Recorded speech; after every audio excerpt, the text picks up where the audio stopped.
Let's talk a little bit more about some of the key moments from today's earlier testimony. Joining us now, trial consultant Richard Gabriel. Richard, thanks so much for joining us. Court was dramatic right from the start today, with Judge Merchan finding the former president in contempt for violating the gag order once again for a 10th time. He imposed another $1,000 fine on Trump and even threatened to send him to jail if the violations continue. So first of all, what's your reaction to that? Well, I mean, it's this huge struggle. I mean, Donald Trump has consistently said that he does not even think he should be curtailed in any way of saying about anything. And the truth is, Donald Trump has been pushing the boundaries about whether he even recognizes the rule of law. He feels somewhat accurately that he is in contempt of the court. So I think it's an interesting dynamic here where the defendant, which most defendants obviously come into court with some of this deference to the authority of the court, Donald Trump doesn't feel that at all. So it's this struggle. And I think it really is going to play out depending upon whether he gets on the stand to testify.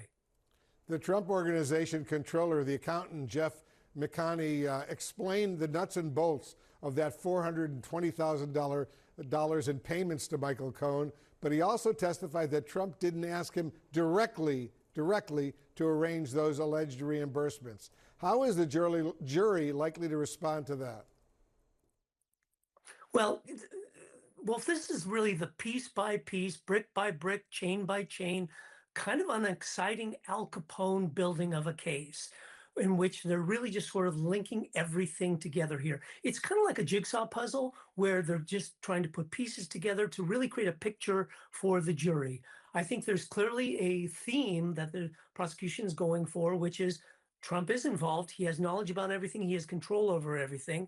And I think obviously the defense is trying to lay a foundation to saying, look, this is during the middle of the campaign, and this is not really what he's focused on at all. And I think one of the key pieces today also was that there was a lot of chaos in the 2017 period when these recordings are made. And so that he really isn't aware of this. But the problem here is that Trump is very controlling, and you have two financial people on this jury who are also looking very carefully at the financial aspects. They're very clearly keyed into this. You see jurors taking notes on this. They're tracking this evidence very clearly. Yeah, good point. McConney, the Trump Organization accountant, the controller, described the chaotic inner workings of the Trump Organization after the former president took office in terms of handling the accounting procedures. What's your takeaway from that?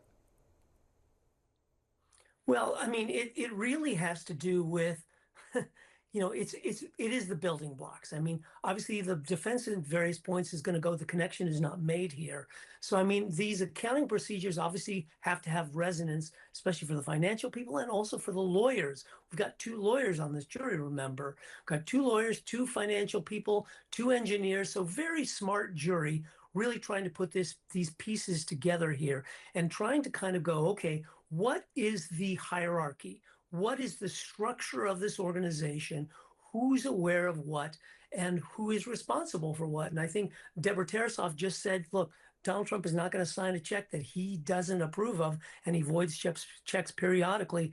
So there's a lot that's being built up by the prosecution, especially about, even though it's a lot of chaos, it's a big organization, there still is a lot of control on top by Donald Trump. Yeah, very important developments indeed. Richard Gabriel, thank you so much for joining us.